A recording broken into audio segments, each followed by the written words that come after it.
Hari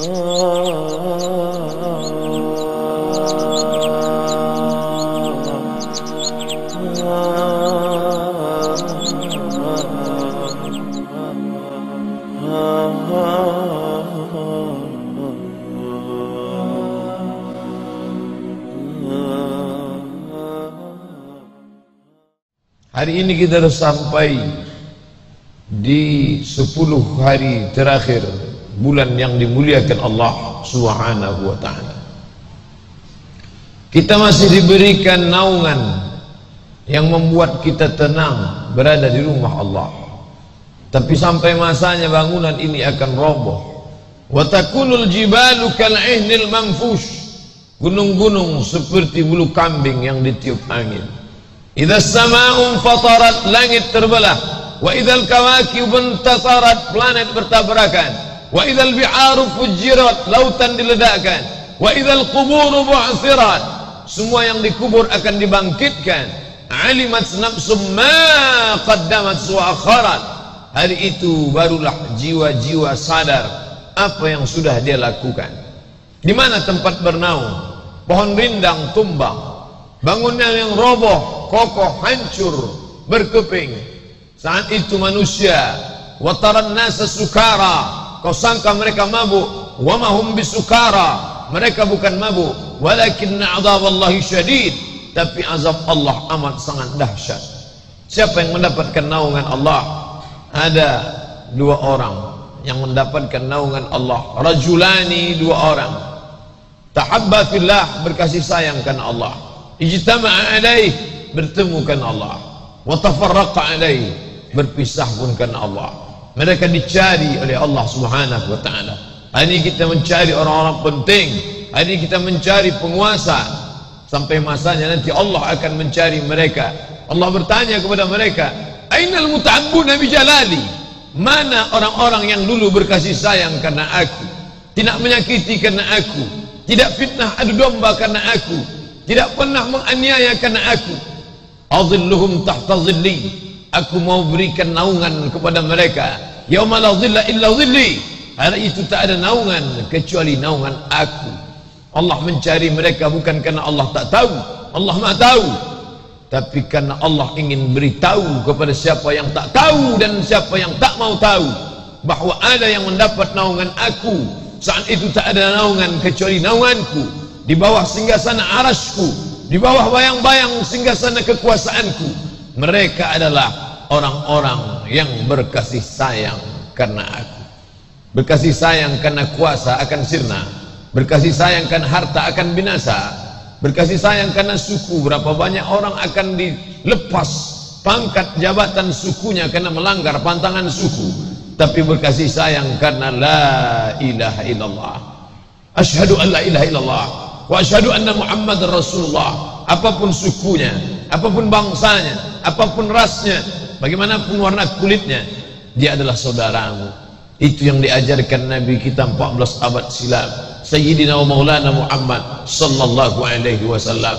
Nabi tidak memanggil Sayyidina Ali, Nabi tidak memanggil Sayyidina Abu Bakar, Nabi tidak memanggil Sayyidina Umar, Nabi tidak memanggil Sayyidina Utsman. Yang dipanggil Nabi adalah Bilal. Bilal, sami'tu dafan 'alaika baina yadayya fil jannah. Aku dengar suara selopmu dalam surga. Aku dengar suara gesekan sandalmu dalam surga. Apa amalmu wahai Bilal? Apa kata Bilal? Aku tak pernah meninggalkan salat sunat setelah wudu. Yang diangkat sebagai muazzin adalah Bilal yang berkulit hitam, budak miskin susah hamba sahaya, naik ke atas Ka'bah. Dia yang mengumandangkan azan. Peristiwa Fathu Makkah, 10.000 pasukan dibawa Nabi Muhammad sallallahu alaihi wasallam, dan pada saat itu Bilal mengumandangkan Allahu Akbar. Andai yang mengumandangkan kalimat itu Utsman bin Affan, orang akan berkata karena dia kaya.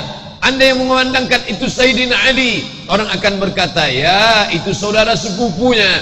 Andai yang mengumandangkan itu adalah Sayyidina Umar, orang akan berkata karena Umar yang paling kuat tenaganya. Andai yang mengumandangkan itu adalah Sayyidina Abu Bakar As-Siddiq, maka orang akan berkata ya tentulah Abu Bakar karena pengorbanan hartanya, tentulah Abu Bakar karena mertuanya. Tapi yang memandangkan itu adalah Bilal bin Abi Rabah, yang tidak dipandang karena warna kulitnya, yang tak dipandang karena nasab suku bangsanya, tapi Allah memuliakan dia. Lebih dulu sendalnya masuk surga daripada kita. Allah memuliakan dia karena dia mengandangkan azan di atas Ka'bah Baitullah. Allah memuliakan dia. Innallaha la yanzuru ila ajsamikum, Allah tak melihat bentuk tubuh kamu, wala ila suwarikum, Allah tak melihat rupa wajah kamu, walakin yanzuru ila qulubikum, yang dipandang Allah adalah kesucian hatimu, wa a'malikum, dan etos kerja perbuatanmu. Itulah yang akan kau bawa menghadap Allah. Yauma la yanfa'u malun wala banun, hari itu tak ada gunanya mal, harta, wala banun, tak ada guna anak, illa man atallah, kecuali orang yang datang menghadap Allah biqalbin salim, membawa hati yang bersih. Jamaah Jumat yang dimuliakan Allah, apa yang membuat kita menjegal kawan seiring, menggunting dalam lipatan? Ini semua hanyalah karena dunia. Dunia itu seperti satu tetes air yang kau celupkan tanganmu ke dalam samudera yang luas, celupkan ujung jarimu ke dalam lautan yang luas. Falyanzur bima yarji, pandang apa yang tinggal di ujung jarimu, setetes. Itulah dunia. Gara-gara setetes itu kau khianati sahabatmu, gara-gara setetes itu kau katakan aib-aib, padahal tidak. Wala tajassasu, jangan kau cari-cari kesalahan orang lain. La yaghtab ba'dukum ba'da, jangan kau buka aibnya, apalagi sampai kau buat-buat. Andai itu memang aibnya, maka sungguh kau sudah melakukan perbuatan ghibah. Andai tidak, kau sudah melakukan perbuatan fitnah, kau sudah berbuat zalim. Ittaquz zulma, takutlah pada perbuatan zalim. Fa inna zulma zulumatun yaumal qiyamah, karena kezaliman akan menjadi kegelapan pada hari kiamat. Kalau ada saudaraku yang hari ini diuji Allah dengan kebutaan, insya Allah buta itu akan berakhir. Ketika kematian tiba, semua akan terang benderang, hancur tubuh dimakan cacing tanah, tapi iman akan menerangi jiwa. Tapi kalau yang buta itu adalah mata hati, la ta'mal absaru, yang buta itu bukan dadanya, yang buta itu bukan matanya, walakin ta'mal qulubul lati fis sudur, yang buta itu adalah mata hatinya. Pertama kali buta itu hati, setelah itu dia akan menjalar ke telinga, setelah itu akan menular ke mata. Khatamallahu ala qulubihim, satu tetes hitam dalam hati. Kalla balrana ala qulubihim, setelah itu menular ke telinga. Wa ala sam'ihim, setelah itu dia akan menutup mata. Wa ala absarihim ghishawah, kalau hati tertutup, telinga tersumbat, mata terkunci, sempurnalah penderitaan. Dia sedang dalam nikmat yang besar kata orang, dia sedang dalam kehidupan yang nyaman kata orang, tapi sebenarnya summum bukmun umyun, tuli, pekak, bisu, buta, la yaqilun, tak dapat berpikir, la yarji'un, tak dapat kembali ke jalan yang benar. Nikmatilah kehidupan, hasil dari perselingkuhan, hasil dari permusuhan, hasil dari menjegal. Maka pepatah Melayu mengatakan menjegal kawan seiring. Mengapa yang dikatakan menjegal itu kawan seiring? Karena musuh tak mungkin menjegal kita, karena kita sadar dia adalah musuh kita. Yang selalu menjegal itu adalah yang kita sangka kawan sahabat, menikam dari belakang, menjegal kawan seiring, menggunting dalam lipatan. Untuk apa? Hanya setetes air kenikmatan dunia. Setelah kau minum kau akan haus, makin kau minum kau makin haus, karena dia adalah air laut yang tak pernah menghilangkan dahagamu. Sampai masanya kematian itu akan datang, yang tinggal hanya azabnya saja. Isma syi'ta, hidup sesuka hatimu, fa innaka mayyit. Tapi ingat, kau akan mati. Kau akan mati menghadap Allah, membawa barang-barang haram yang kau usahakan pagi, petang, siang dan malam. Sanggupkah hartamu yang banyak itu menolong engkau di pengadilan mahkamah keadilan Allah? Al-yawma nakhtimu ala afwahihim, hari itu mulut terkunci. Wa tukallimuna aydihim, tangan kami buat bicara. Wa tashhadu arjuluhum, kaki akan kami buat bersaksi. Apa yang akan dipersaksikan kaki? Apa yang akan dibicarakan tangan? Bima kanu yaksibun, semua yang pernah dilakukan dulu, semua akan diminta tanggung jawab di hadapan Allah. Tipu-tipu, dusta-dusta, khianat-khianat, fitnah-fitnah akan kau pertanggungjawabkan. Sebesar apa? Faman ya'mal mithqala dzarratin khairan yarah. Sebesar biji sawi kau akan dituntut di hadapan Allah Subhanahu wa ta'ala.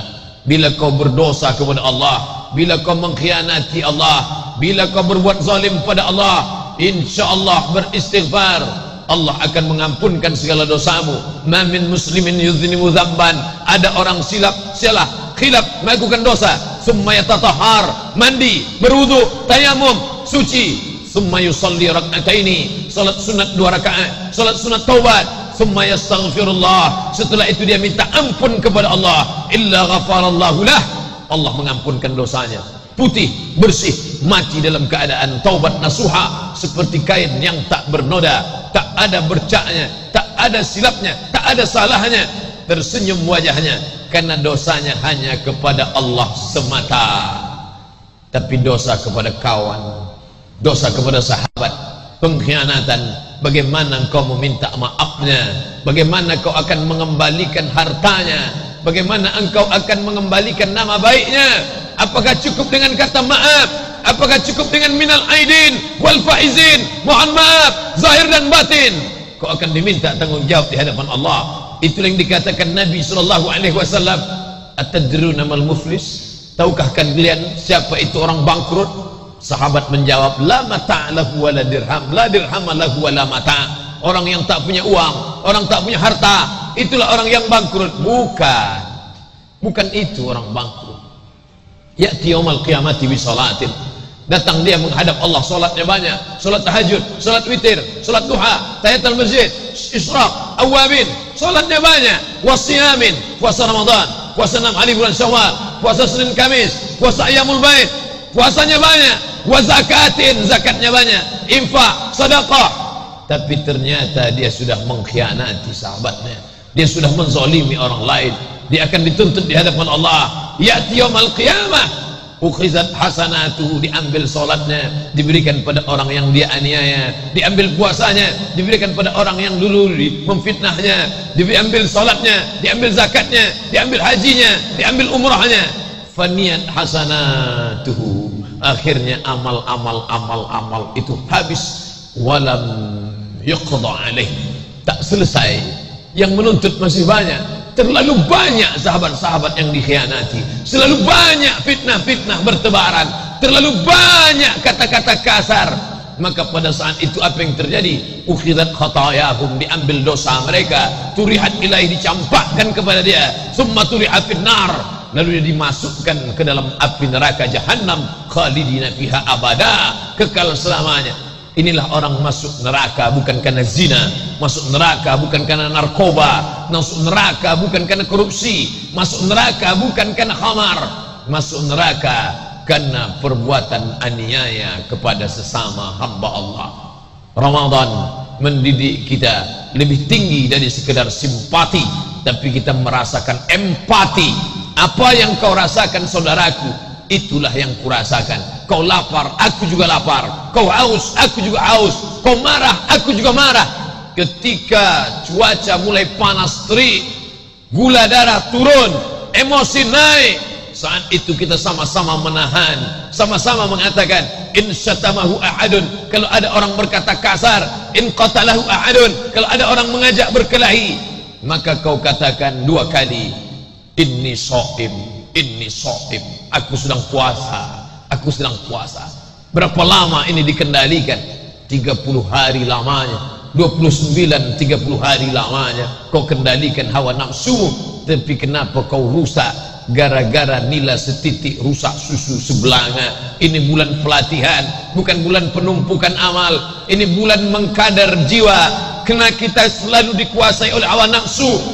Laisa syadidu bisur'ah, orang yang kuat bukan yang menang bergulat, orang yang kuat bukan orang yang kuat bela diri. Kata Nabi SAW, innamas syadidu man yamliku nafsahu indal ghadab, orang yang kuat adalah orang yang sanggup menguasai dirinya ketika emosinya naik. Kalau kau marah sedang berdiri, duduklah. Kalau kau marah dalam keadaan duduk, berbaringlah. Kalau kau marah dalam keadaan belum berwudu, berwuduklah. Saat itu dia menjadi kobaran api neraka, panas, menyambar. Matikan dia dengan air wudu. Tak juga selesai kau akan mandi. Saat itu kau merasakan ketenangan. Angkat tanganmu. Ini masalah besar, tapi ada yang maha besar tempat kau mengadu. Masuk ke dalam masjid, kau angkat kedua tanganmu, kau katakan dia yang maha besar. Allahu Akbar. Aku tak akan melawan ya Allah. La imbasatta ilayya yadaka litaktulani. Andai kau ulurkan tanganmu yang perkasa itu untuk menimpakan batu besar ke atas kepalaku, ma ana bibasiti yadiya ilaika liaktulak. Aku tak akan balas saudaraku Habil. Begitu kata Habil kepada Kabil, saudara kandung, seibu sebapa, sama-sama lahir dari rahim Hawa, sama-sama dari seorang ayah bernama Adam. Tapi ternyata hati itu melawan. Dia ambil batu besar, dia timpakan kepada saudaranya. Dia tak pandang ini sebagai saudara, dia tak pandang ini sebagai seayah, dia tak pandang sebagai seibu. Ini musuh yang harus aku musnahkan. Tapi yang keluar dari mulut Habil, la imbasatta ilayya yadaka. Andai kau timpakan batu besar itu kepalaku, ma ana bibasiti yadiya ilaika liaktulak. Aku tak akan balas. Habil tak membalas bukan karena dia lemah. Habil tak membalas bukan karena dia lumpuh. Habil tak membalas bukan karena dia sakit. Kenapa kau tak balas Habil? Inni akhafullah. Aku takut kepada Allah. 12 jam, 13 jam dia tahan makan, dia tahan minum. Kenapa kau tak makan? Kenapa kau tak minum? Itu anakmu, itu istrimu, itu makananmu, itu uangmu. Kenapa kau tak makan? Inni akhafullah. Aku takut kepada Allah. Dia tak melawan bukan karena dia tidak berani. Dia tidak melawan bukan karena dia pengecut. Kau sangka kau hebat, kau sangka kau gentleman, kau sangka kau perkasa di hadapan manusia. Dia lemah tampaknya, tapi sesungguhnya dia sedang takut kepada Allah. Itulah buah daripada ibadah. 30 hari, 30 malam, tak makan, tak minum, tantuk ditahan, iktikaf. Apa yang diinginkan? La'allakum tattaqun. Takut kepada Allah. Kalau sudah ibadah banyak, tak juga ada rasa takut kepada Allah. Perlu merenung sejenak. Man salatuhu lam tanhahu anil fahsya wal munkar. Siapa yang salatnya, ibadahnya, puasanya tak mencegah dirinya dari zalim, tak mencegah dirinya dari berkhianat, tak mencegah dirinya dari menimbulkan fitnah, falam yazdad illa bu'dan. Dia bukan makin dekat, dia makin jauh daripada Allah Subhanahu wa ta'ala. Mengapa rezekinya lancar? Mengapa jabatannya tinggi? Mengapa mobilnya mewah? Mengapa kuasanya hebat? Mana Allah? Apakah Tuhan itu tidur? Tidak. La ta'khudhuhu sinatun wala naum. Dia tak mengantuk, dia tidak tidur. Kenapa dia tidak hukum langsung? Dia sedang dihukum Allah, tapi bukan dalam bentuk kematian, bukan dalam bentuk kesakitan, bukan dalam bentuk kebakaran, bukan dalam bentuk kehilangan. Dia sedang dihukum berbaju kenikmatan, tapi dalam laknat Allah Subhanahu wa ta'ala. Wa umli lahum. Aku ulur untuk mereka. Orang-orang yang zalim itu, aku panjangkan umurnya, aku tinggikan kuasanya, aku murahkan rezekinya. Inna kaidi matin. Tipu dayaku amat sangat keras. Wa makaru, mereka buat tipu daya. Wa makarallah, Allah balas dengan tipu daya yang sangat hebat. Mereka mengatakan mungkin Allah lalai, mungkin Allah lupa. Tidak. Wa mallahu bighafilin amma yaf'aluz zalimun. Allah tak pernah lalai, Allah tak pernah lupa. Allah hanya ingin mengulur layang-layang itu agar tinggi, supaya tersangkut ke tempat yang tak ditemukan orang. Innallaha la yumli lizalim. Allah sengaja mengulur kepada orang yang zalim.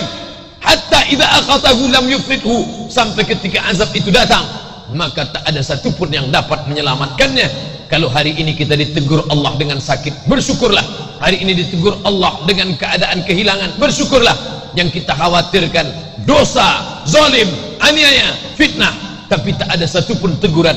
Allah sedang membiarkan kita merenung sejenak. Barakallahu li wa lakum fil Qur'anil azim, wa nafa'ani wa iyyakum bima fihi minal ayati wal dzikril hakim, wa taqabbala minni wa minkum tilawatahu innahu huwal ghafurur rahim.